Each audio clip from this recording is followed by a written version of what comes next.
Bapak Ibu sekalian, insan pendidikan yang kami cintai, kita jumpa lagi di acara Sinau, Siniar Indonesia Unggul. Siniar itu artinya podcast. Dan kali ini kita kehadiran seorang guru, Kang Alfian Bahri. Halo Kang, apa kabar? Baik-baik Pak Indra, sehat selalu, masih puasa ini. Alhamdulillah kalau sehat dan semoga puasanya lancar ya. Ini kita Amin, baru amin. berapa? Seminggu lebih ya puasa ya?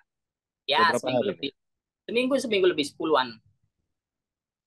Kabarnya ikut war takjil juga atau justru yang Saya justru yang yang dagang takjilnya ini kan. Saya yang dagang takjilnya. jadi yang menciptakan ini medan perangnya berarti. Iya, medan perangnya. Jadi saya sudah hafal ini. Golongan-golongannya saya sudah catat semua ini. Ya, ya, ya, ya. Nah, kita ini kan mau membahas tentang dunia pendidikan, kan? Kita ini sudah eh, di masa akhir kabinetnya Pak Jokowi. Jadi di masa akhir peran seorang Nadiem Makarim menjadi Mendikbud. Ya. Nah, kita mau pastiin dulu nih, Kang Alfian ini beneran guru atau guru jadi-jadian nih? Saya ini beneran guru, bukan jadi ini seragam masih baru pulang sekolah. Ini kopiannya masa ya masih belum belum kelihatan tenang guru. Saya guru di SMP swasta Surabaya, daerah-daerah pinggiran gitu lah ya. Ya sekitar daerah Surabaya Utara. Saya aktif di pendidikan bahasa Indonesia.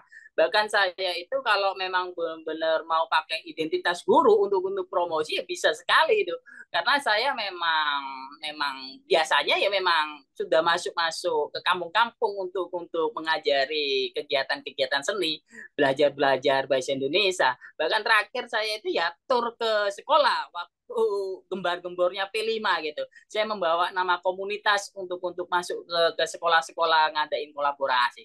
Jadi guru lah itu terdata di Dapodik, sangat-sangat jelas saya guru, jadi nggak usah diragukan walaupun tampangnya berkumis dan juga pedagang martabak. Nih ngomong-ngomong Tapi kalau guru lah di SMP swasta. ngomong-ngomong kalau jenengan tinggal di Surabaya itu ada dampak gempa nggak? Kan kemarin gempa itu di Tuban. Oh ya, dampak gempa ada 3 kali. Justru saya yang ketiga itu yang benar-benar waktu di atas. Rumah kan ada tingkat itu. Waktu di atas benar-benar takut. Benar-benar terasa itu di Surabaya. Yang ketiga kalau saya. Yang ke satu, dua, pagi sama siang enggak. Yang sorenya itu benar-benar terasa. Sampai semua orang itu keluar ke lapangan. Ada yang sudah bawa pakaiannya, ada yang sudah bawa apa. Karena Hmm. benar-benar terasa goyang gitu. Rumah benar-benar goyang. Ternyata Tapi di dekat Tuban. tapi aman toh tempatnya Aman, Kang aman, aman. Alfian aman. Ya mudah-mudahan Aman. semua juga aman. Saya sih dengar berita terakhir tidak ada korban jiwa ya. Itu cukup alhamdulillah. Tapi ya banyak Mm-mm. bangunan yang hancur sih ya. Turut Mm-mm. prihatin ya mudah-mudahan bisa ada solusi cepat dari pemerintah. Oke Kang, kita balik mau bahas Oke, Merdeka Belajar nih. Kita evaluasi aja. Udah hampir 5 tahun Merdeka Belajar programnya Mas Menteri Nadiem Makarim. Kalau dari kacamata guru, itu program yang sukses atau gimana? Silakan. ini dilematis sebenarnya. Kalau kita Oke. langsung justifikasi baik dan buruk itu semua semua hal pasti bermainnya di situ. Tapi Oh, saya ingin coba lihat kacamata seorang pemimpin dan kacamata seorang guru sebenarnya. Itu baru masalah bisa selesai, bukan pakai kacamata-kacamata umur yang sifatnya normatif gitu. Dalam kacamata pemimpin sebenarnya, dalam setiap kebijakan apapun lah, gak usah bilang pendidikan atau apa, semua pemimpin itu sebenarnya harusnya berorientasi pada implementasi, bukan lagi dikembalikan selalu tentang program-programnya. Oh ini program sudah baik, iya tahu udah baik, itu kan tugas Anda menciptakan program baik, itu kan otomatis. Tapi yang seharusnya kita nilai sebagai sebagai seorang pemimpin itu implementasinya di lapangan. Itu ada persoalan apa, ya itu yang harusnya di highlight gitu. Sama seperti guru-guru itu kan pembelajaran di dalam kelas sebenarnya. Kalau ya. kita menerangkan sesuatu materi X tambah Y gitu, kita sebenarnya sebagai guru nggak boleh hanya fokus pada siswa-siswa yang paham sama pelajaran saya saja gitu. Nggak boleh itu sebenarnya. Bukankah itu jargon kurikulum merdeka sebenarnya? Memberdayakan murid, inklusivitas, ya keanekaragaman, murid yang kurang harus kita lebih lebih diferensiasi bahasanya kan gitu. Tapi di lapangan itu sangat-sangat ketara bahwa pemerintah kayaknya melupakan jargonnya sendiri gitu loh.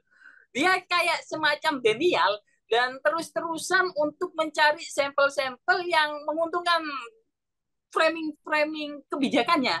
Itu yang saya lihat di lapangan. Contoh paling nyata ini ya, contoh paling nyata implementasi sejauh ini tentang rapor pendidikan kemarin rame. Saya itu sampai bingung sebenarnya gimana cara ngolah datanya dan lain sebagainya itu, membreakdownnya bagaimana, itu belum seberapa detail saya menangkapnya. Yang jelas di poin literasi, Pak Indra, di sekolah saya itu hijau. Hijau, bayangkan hijau. Padahal saya tahu sendiri, sekolah saya itu bukunya itu cuma buku paket. Perpusnya mau roboh, gak terlalu bagus. Pokok kegiatan literasinya minim sekali. Saya sebagai guru bahasa Indonesia terkadang kontang-kanting untuk benar-benar melakukan usaha-usaha praktis untuk menciptakan literasi. Tapi bayangkan hijau itu. Saya nggak tahu itu asal usulnya bagaimana gitu. Terus kita mau percaya mana? Publik yang nggak tahu sekolah saya otomatis kan percaya sama yang indikator-indikator nasional-nasional semacam itu.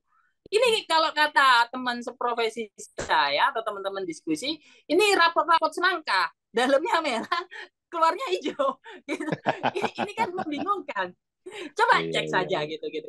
Ini kan nggak ada bedanya sebenarnya sama fenomena-fenomena yang ada dulu itu ujian nasional.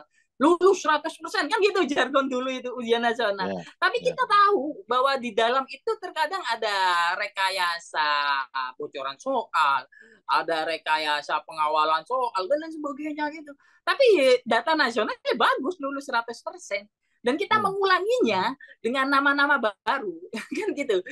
Nanti biasanya jargonnya gini, itu sempat saya lempar ke publik jargonnya gini. Loh, itu makanya kamu silakan refleksi. Loh, refleksi itu tugas saya. Tenang aja, Ibu gak usah refleksi. Yang saya pertanyakan, ini mengapa kok saya dicitrakan baik, hijau-hijau gini, padahal saya tahu. Ini loh, belum seberapa baik. Kalau benar-benar refleksi, harusnya sama-sama mengaku, oh ya ada masalah, tulis aja merah. Tulis aja ya memang apa adanya. Disitulah nanti dari jajaran guru sampai pemerintah paling atas jadi refleksi bersama.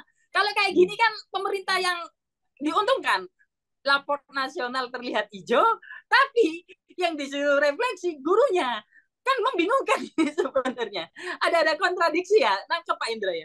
Jadi itu yang saya tangkap sejauh pengamatan saya di lapangan gitu. Apalagi sejak saya ngonten pendidikan itu, banyak yang DM juga merasakan hal yang sama seperti yang saya rasakan gitu. Ini kan yang harusnya jadi fokus Kemdikbud sebenarnya. Saya rasa itu sih sebagai pengantar sejauh implementasi ini. Boleh nggak kalau kemudian saya menyimpulkan problem di Merdeka Belajar ini justru mulai dari landasan filosofisnya yang nggak jelas. Sebetulnya arahnya itu kemana, dan dibuktikan kan sampai hari ini nggak ada naskah akademik. Jadi kita tuh nggak pernah tahu utuhnya Merdeka Belajar itu sebetulnya kayak apa sih, dan kita mau dibawa kemana sih kan itu. Saya pernah di sebuah acara TV itu saya mengatakan Mendikbud itu harusnya belajar dari Gojek, saya bilang. Kalau Gojek itu jelas gitu loh, titik jemputnya di mana, mau diantar kemana, berapa biayanya. Dan ini Merdeka Belajar ini nggak jelas karena sampai episode berapapun kita nggak pernah tahu. Yang ada kan hanya klaim-klaim tadi kan gitu.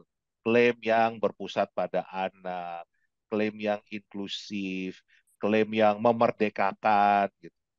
Nah, kalau kira-kira boleh nggak kita simpulkan demikian?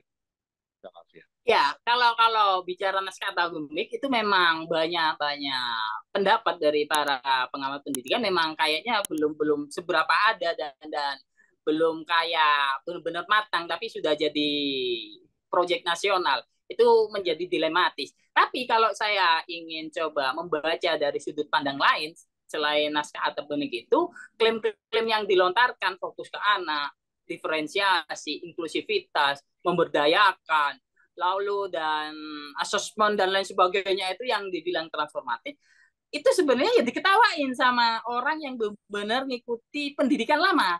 Karena kan wacana-wacana seperti itu kan ya memang kayak basic gitu loh pada konsep-konsep yang lebih besar yaitu pendidikan humanitas. Itu kan membahas itu semua gitu loh.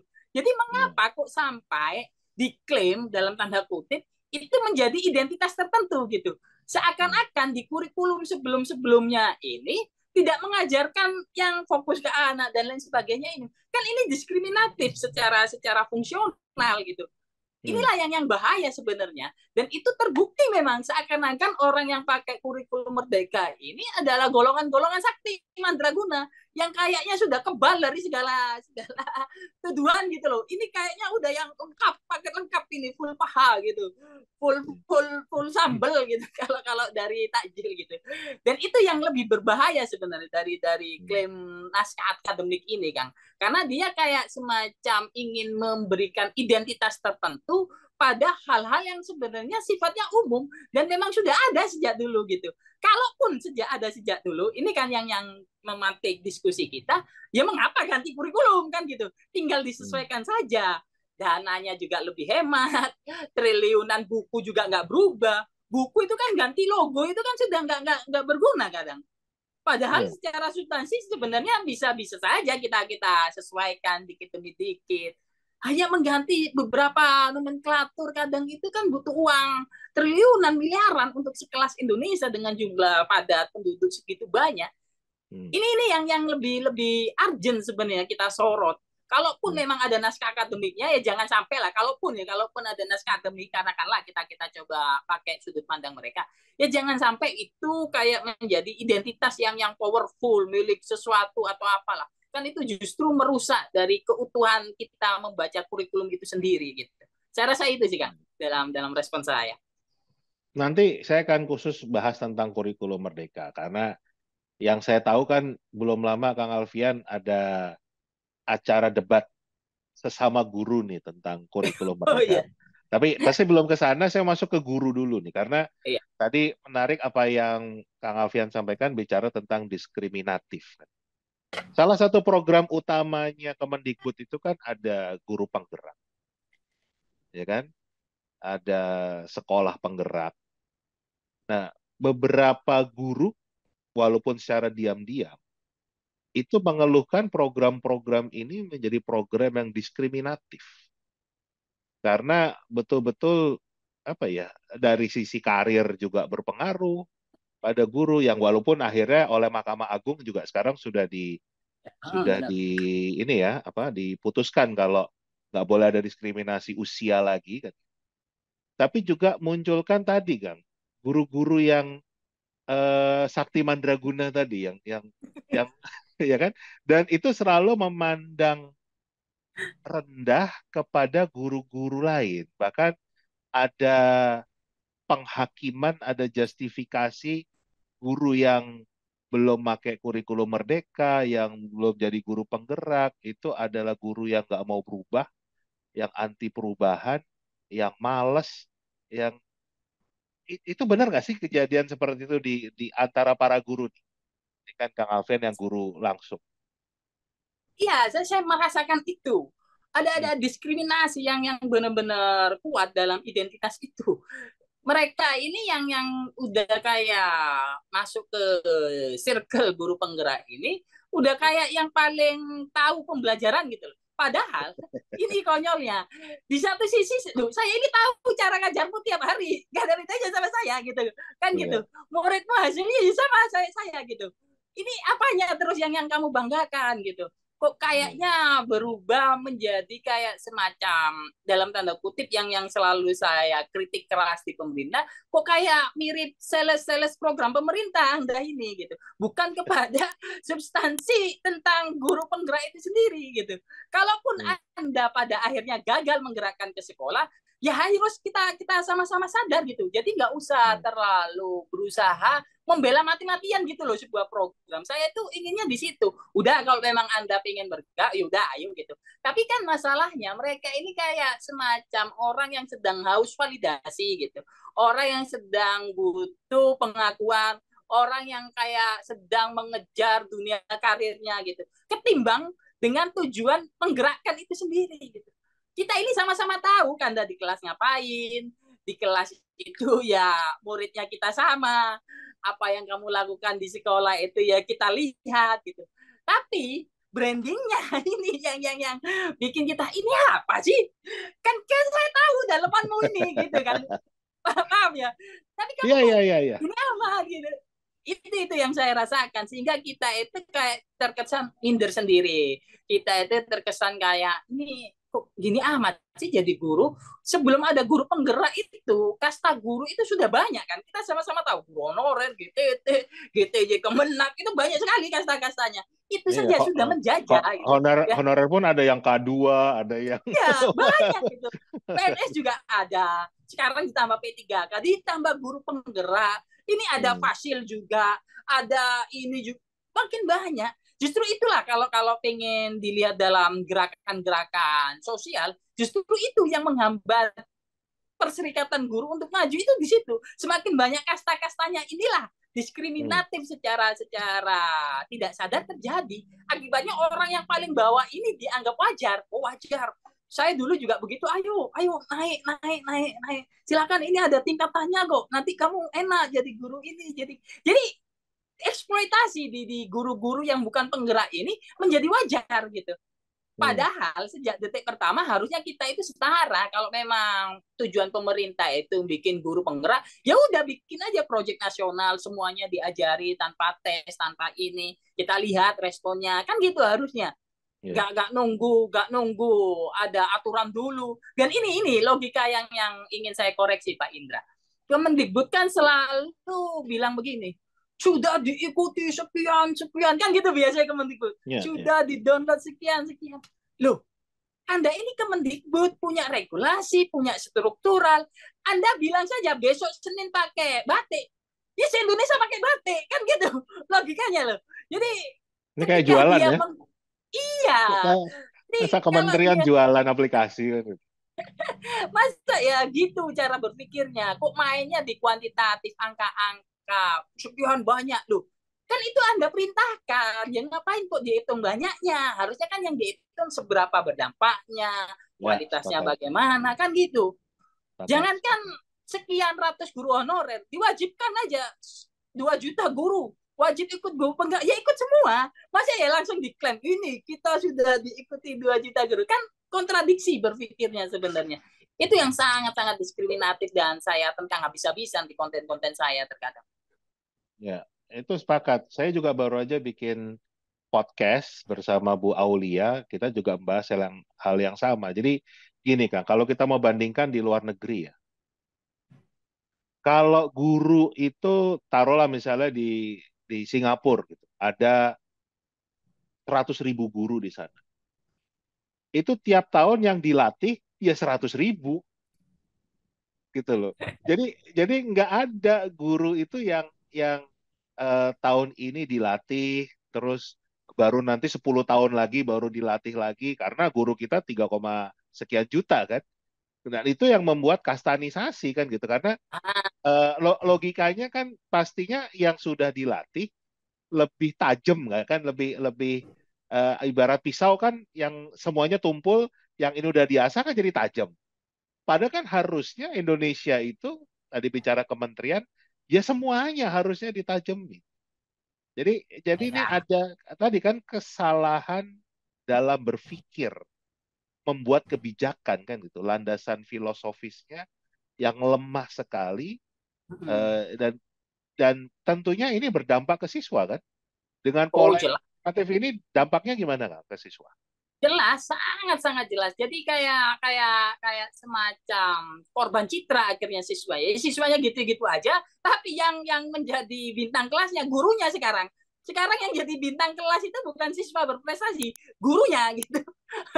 Itu sebabnya ada istilah guru konten kreator, guru ini. Jadi itu sekarang. Jadi ini agak kebalik paradigma pendidikan hari ini. Target utama pendidikan itu kan sebenarnya ya murid gitu kan, yang diekspos, yang ditonjolkan harusnya murid. Sekarang enggak, gurunya ini saingan prestasi sama murid.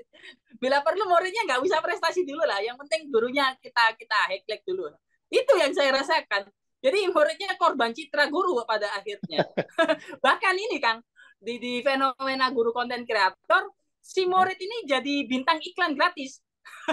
Kalau kita Maksudnya gimana? diundang, kalau kita diundang, diundang acara televisi atau apa kan gitu, biasanya iklan bintang iklannya itu kan bayar gitu kan, direkam gitu kan, dibayar kan ada upah. Sekarang ada fenomena guru konten kreator, bintang iklan gratisnya siapa? Ya murid, gak dapat apa-apa muridnya.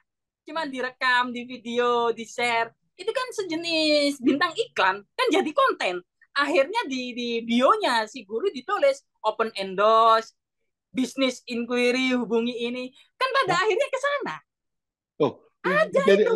dijadiin bisnis beneran tuh bikin bikin Loh, kontennya. akunnya ditulis gitu, iya. Di Oh, akunnya itu ada itu tulisan gitu. itu bisa Bisnis hubungi bio, gitu kan. itu Sementara malah konten-konten yang eksploitasi dijadikan, eksploitasi siswa loh itu bisa kena pasal itu loh. loh iya, Ngeri dong ini guru-guru harusnya. kita. Karena isi kontennya siswa itu banyak, makanya saya memperhatikan itu. Jadi ini yang menjadi harusnya kalau kalau Kemendikbud serius sebenarnya harusnya ke sana dampaknya itu loh, dampak dari eksistensi yang gila-gilaan di era media sosial ya seperti itu. Kayak ini saya umpamanya guru ini kan ya. Saya ingin membagikan praktek baik saya umpamanya bikin apa atau apa gitu ya. Kelas saya rekam itu kan ada muridnya, ada apanya. Oh seru, ya seru. Tapi di bio-nya ditulisi open endorse, bisnis hubungi ini. Ini kan sama saja bintang iklan gratisnya murid tiap hari dikontenin, dijadikan ladang studio kan gitu. Jadi kita nggak tahu itu muridnya benar-benar paham berdampak atau enggak, ya nggak tahu kita. Taunya ya muridnya, oh gurunya yang eksis. Itu makanya saya kritik habis-habisan guru konten kreator ini seperti sales pada akhirnya. Ngeri, ngeri. Kalau Itu. kalau ternyata Ya. seperti ini, wah lebih parah dari yang saya bayangkan. Kemarin itu masih sebatas saya juga podcast sama Kang Iman. Dan beliau juga protesnya itu karena guru tuh jadi konten kreator itu banyak meninggalkan siswa. Iya. Kelas, kelas, kelasnya ditinggal untuk ngisi PMM, untuk inilah. Terus ini guru tugas utamanya mendidik apa bikin konten, apa ngurusin aplikasi kan? Kan jadi kebalik-balik nih cara berpikir. Iya, ya itu. Jadi dampak itulah yang gagal dipahami Kemendikbud. Karena Kemendikbud itu kayak terbuai dengan konten-konten yang diproduksi di dunia digital ini loh kan. Gitu. Hmm. Sehingga yang lainnya itu diabaikan gitu. Jadi gampangnya ya sedang menghirup opium digital gimana. Hasilnya nge-fly gitu. Dapat efek baiknya saja. Cuman setelah sadar nggak tahu dia organ tubuhnya ada yang sakit atau apa, ya bodo amat nge-fly lagi gitu. Itu pun terbukti dengan kalau Pak Indra cermati lebih dalam, semua akun Kementerian Pendidikan itu di Instagram dimanapun yang diposting itu ya program-programnya saja gitu, yang di highlight, di framing itu yang program-program menguntungkannya saja gitu. Terakhir Pak Menteri Nadiem Makarim itu di Instagramnya justru memposting anggota DPR yang sama-sama setuju gitu. Ini kan cacat sebagai fungsi politik sebenarnya kan. Anggota DPR bermesraan dengan pemerintah, ditanyain setuju, setuju, dibikin testimoni dikumpulkan. Ini udah mirip kayak aplikasi aplikasi testimoni gitu. Ada itu Iya. diposting dengan terang-terangan oleh Bapak Menteri Nadiem Makarim bermesraan dengan anggota DPR. Bayangkan itu. Jadi kita itu kayak ya ini pendidikan hari ini itu terjebak pada citra-citra digital kalau saya lihat itu. Bukan ke substansi siswanya. Iya, dan pendekatannya Itu. bukan bukan pendekatan pendidikan, tapi pendekatan komersial. Itu yang saya, Ah, ya kan? Cara pada akhirnya ca- cara pendekatannya kan jadi pendekatan komersial, bukan pendekatan edukatif kan? Itu dua hal yang pada sangat akhirnya berbeda loh, Kang. mm, Gitu. Ngeri juga ya. Oke lah. coba cek aja nanti bisa saya share apa itu akun-akun yang memang begitu. Open endorse, hubungi ini gitu. Konten-kontennya yang dieksploitasi murid kadang ya cuma sebatas pakai seragam guru gitu, jadi identitas gurunya yang dijual gitu. Pikir saya kalaupun pengen jadi konten kreator ya udahlah nggak usah pakai seragam guru, dan Kalau jangan jadi kontennya nggak guru bagus, gitu loh. Jadi konten iya, kreator jadi konten kreator aja lah kan gitu. identitasnya itu aja gitu loh. Kita tahu Anda memang guru, oke kita tahu. Cuman ya kalau sedang konten, hilangkan dulu itu, copot dulu biar kita itu dapat intisarinya gitu. Terserah kamu mau ngapain ya bodo amat gitu kan ya. Tapi kalau sudah ada identitas seragam guru, bahkan ada NIP, apa NIP-nya, ada seragamnya, jadi konten gitu. Dan itu didukung sama pemerintah gitu. Itu Makanya bias identitasnya sangat-sangat kuat. Dan itulah yang memang laku kalau kalau kita bilang strategi marketing 4.0 gitu. Ya cara-cara seperti ini yang laku gitu. Kan bisnis-bisnis karakter. 4.0 itu adalah bisnis-bisnis karakter. Dan ini cocok, makanya Kemendikbud itu udah kayak mirip agensi KOL advertising gitu loh. Dia itu menggunakan strategi seperti itu di dunia digital hari ini. Itu kebaca, nggak perlu analisis terlalu dalam, udah kebaca permukaannya. aduh ngeri banget ini ya kondisi dunia pendidikan kita kalau kalau dan itu beneran loh kan kalau di luar negeri itu membawa foto video anak ke media sosial itu urusannya hukum karena Iya. itu eksploitasi kan gitu tanpa ada persetujuan orang tua wah itu bahaya sekali dan itu Nah ini nabrak gitu kalau dalil-dalil yang konyolnya Kang ya. Kan saya sering debat juga sama guru-guru yang seperti itu. Dalil kok oh, kita harus mengikuti perkembangan zaman. hmm, Jadi dia ini udah berpikirnya kayak kayak era Orba. Era Orba kan gitu, industrialistis itu. Sekolah disiapkan sesuai zamannya. Zamannya dulu pembangunan industri ya, ya itu yang disiapkan. Dan hari ini logika itu dipakai dengan dalil mengikuti perkembangan zaman. Jadi kita sekolah itu ya link and match gitu aja, bukan tentang pendidikan itu sendiri. Jadi disiapkan memang untuk apa yang laku hari ini pada akhirnya. Kalau yang laku hari ini joget-joget ajaib ya joget ajaib di kontenin. Oh seru ini hmm. anak merdeka ya, gitu. Aduh oke lanjut deh nah ini sekarang Oke, saya mau bahas tentang debatnya Kang Afian dengan guru-guru tentang kurikulum Merdeka. Ceritain dong sedikit ini tentang kok bisa ada guru-guru debatnya itu tentang kurikulum pro dan kontra tuh gimana sih? Kan tadi harusnya kalau memang pemerintah itu mengatakan ganti kurikulum kan tinggal ganti kurikulum aja. Kenapa harus ada pro dan kontra guru ini kan agak-agak aneh kan gitu. Tapi silakan, monggo Kang. ya. Lah itu sebenarnya fakta lapangan ya, ketika ada pro dan kontra itu sebenarnya kontranya lebih banyak atau pro-nya lebih banyak.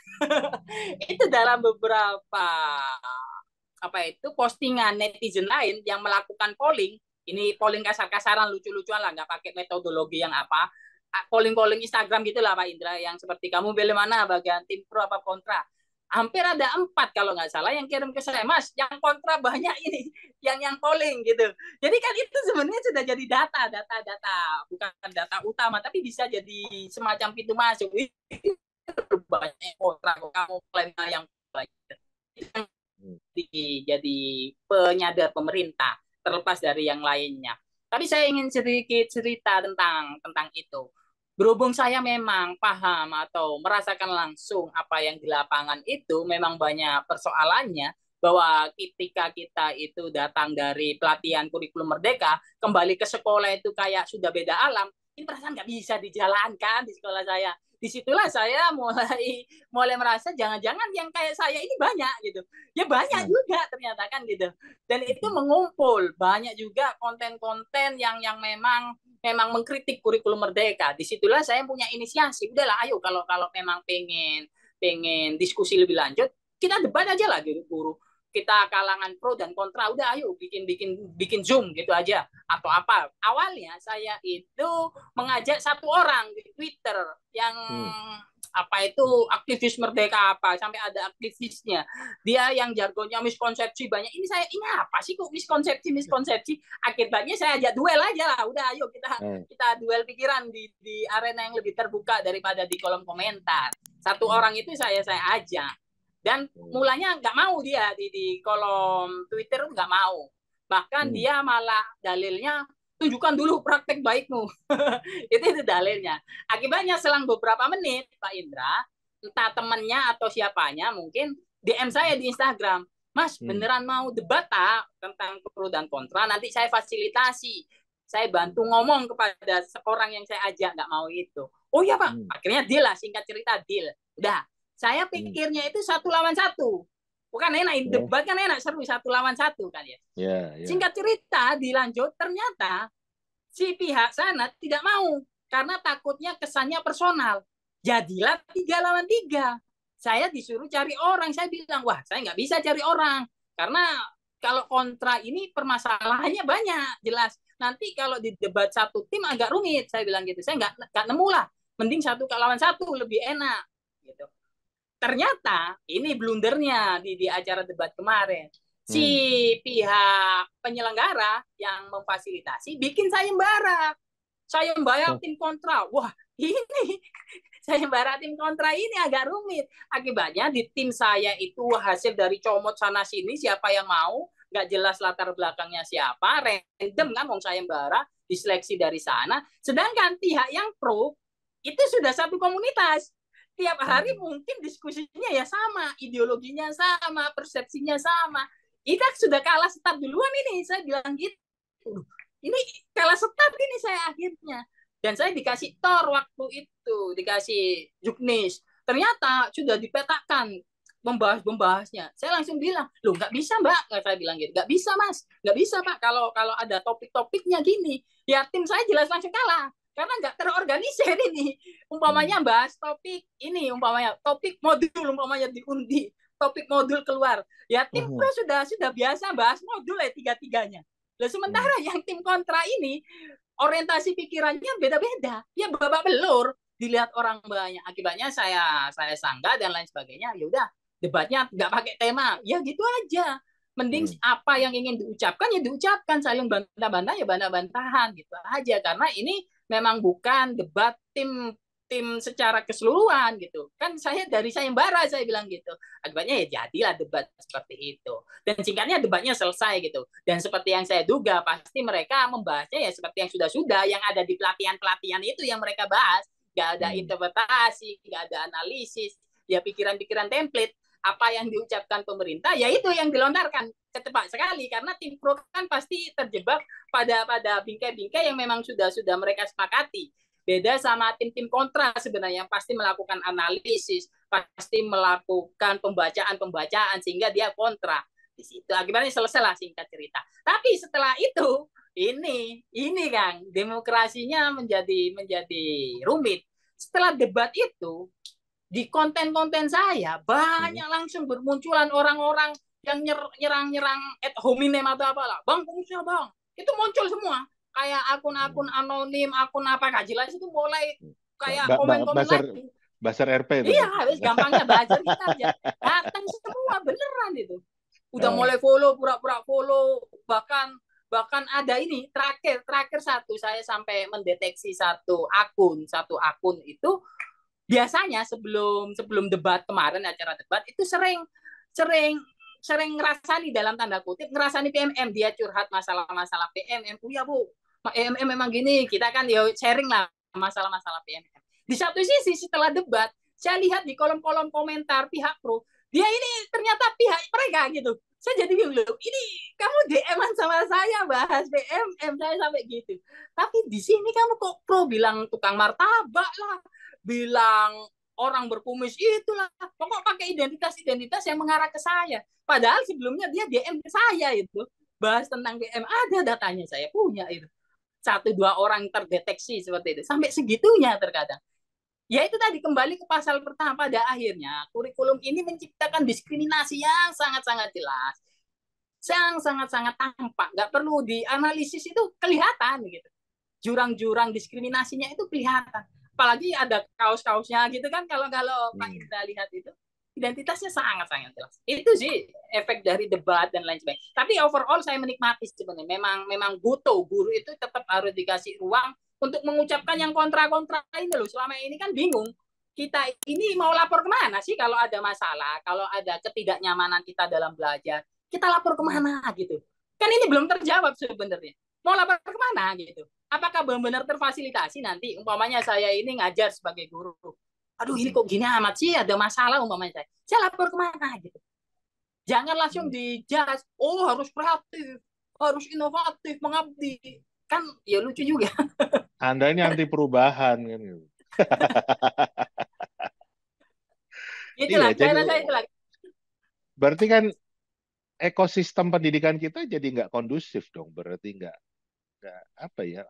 Bukan menjadi sebuah ekosistem yang ramah belajar, gitu kan? Karena ada tadi diskriminasi itu ada, Ah, ya.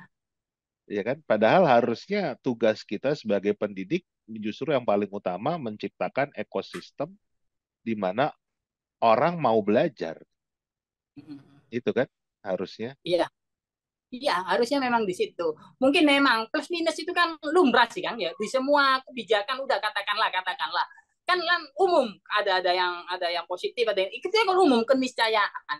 Tapi seharusnya Kemendikbud itu yang saya sayangkan di sini.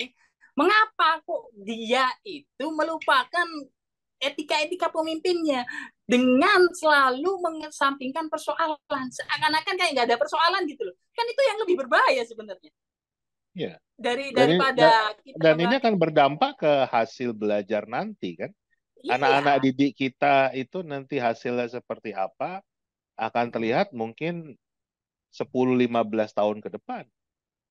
Apa Ah, yang kita tanam sekarang kan dengan pola seperti ini. katanya menyongsong 2045. Bingung Nah, juga 2045 modalnya gini. nah itu jadinya Indonesia cemas kalau saya ngelihatnya. Iya. Jadi ya agak banyak kontradiksinya kalau kalau kita runut. Nah, masalahnya ya itu tadi, Kemendikbud kayak kayak tutup mata dan telinga gitu loh. Kayak benar-benar jalan seperti kayak kacamata kuda gitu. Padahal Oh, pemimpin itu nggak boleh gitu itu. Dalam di- literatur manapun pemimpin itu kalaupun programnya jalan, katakanlah udah programnya jalan bagus, ya sudah kan itu tugas Anda. Tugas lainnya, tugas etik hmm. Anda itu sebagai pemimpin kan lihat mana ini yang belum tertolong ini. Oh ya udah ayo kita benahi. Kan itu sebenarnya yang dihack sebenarnya. Kalau kita Ya, bicara pemimpin loh ya, kan itu iya. dasar sebenarnya. Dari diskusi kita ini sih saya bisa simpulkan justru sumber masalahnya di situ, di Ah, pemerintahnya kan gitu. ya. Jadi ya ya memang kita nggak bisa nyalahkan guru, kita nggak bisa Ah, menyalahkan siswa apalagi kan gitu. Ini justru di level kebijakan yang membuat kondisi jadi nggak kondusif seperti ini. iya, benar itu. Oke. Dan ini yang menjadi problem kita dalam dalam itu tadi saya coba meneruskan pernyataannya Pak Indra bahwa guru itu memang nggak bisa disalahkan dan lain sebagainya apapun itu benar. Tapi pemerintah terkadang itu dalilnya begini juga Pak Indra. Kuncinya ada Hmm. di guru. Loh, kalau kuncinya ada di guru, pakai kurikulum Majapahit kan bisa sebenarnya. Benar kan ya? Logikanya loh ya. Kan Iya, gitu. iya, iya. Gak usah ganti kurikulum, udah pakai kurikulum apapun ya bisa. Kuncinya kan di guru. Kan gitu. Ya, Kan itu sebenarnya kontradiksi pikiran yang benar-benar besar. Mereka ini kayak semacam cuci tangan ketika melempar sesuatu udah langsung disembunyikan tangannya. Udah, itu saya kan sudah kasih, sudah regulasikan, sudah dukung, ya udah gitu. Itu yang saya tangkap dari peta pendidikan hari ini. Dia kayak semacam udahlah, udah amat ya udah itu kayak persaingan bebas akhirnya. Ini oh kan iya, mengarah ke neolib. Neolib ini kayak gini-gini kan neolib, udah gak mau campur tangan, cuman modal regulasi gitu aja kan gitu. Akhirnya ke sana. iya. Apa pendidikan kok dikelola dengan mekanisme pasar ya kan itu. Ah iya. Jadi kayak udah ini kan sudah ada ini saya. Kalaupun Bahkan kamu nggak bisa, bahkan di Amerika pun yang sangat liberal, yang sangat kapitalis itu pendidikannya nggak dikelola secara menggunakan mekanisme pasar loh. Ada ya, peran yang betul-betul ini. Wah, ini. mengarahnya Oke, ke sana jelas itu. benar-benar Indonesia cemas ini kayaknya, Kak. Lanjutkan ini lanjutkan ini. Aduh. Oke lah, mudah-mudahan diskusi kita ini ya bisa mencerahkan terutama para pendidik lah. Kalau kita ini bukan mau mendiskreditkan siapapun kan gitu, nggak memandang kita yang paling hebat atau kita hanya sekedar anti pemerintah, kita anti perubahan, nggak Enggak, seperti itu. Justru enggak. justru justru kita ini ingin anak didik kita itu memang betul-betul menjadi Indonesia emas. Emas itu kan beneran emas, nggak bisa nggak apa nggak bisa diakali gitu loh. Pura-pura emas gitu kan nggak bisa, ya kan? Gitu. Oke, makasih Kang sharingnya. Oke, terima Jangan kasih Pak kapok ya Indra. kalau nanti kita undang lagi di acara Sinau. Kayaknya Aman. banyak hal lagi nih yang harus kita bongkar, banyak hal lagi yang harus kita kita bedah kan gitu untuk memperbaiki dunia pendidikan kita. Oke Pak Indra, aman, aman. Siap Siap. selalu menunggu. Oke. Makasih Kang Alfian. Oke Pak Indra. Oke, demikianlah Bapak Ibu sekalian, insan pendidikan yang kami cintai, diskusi Cina kita. Jangan lupa untuk subscribe channelnya, ketik komentar Anda, like videonya, dan share link YouTube-nya ke rekan-rekan Anda. Lagi terima kasih, sampai jumpa di topik yang lain.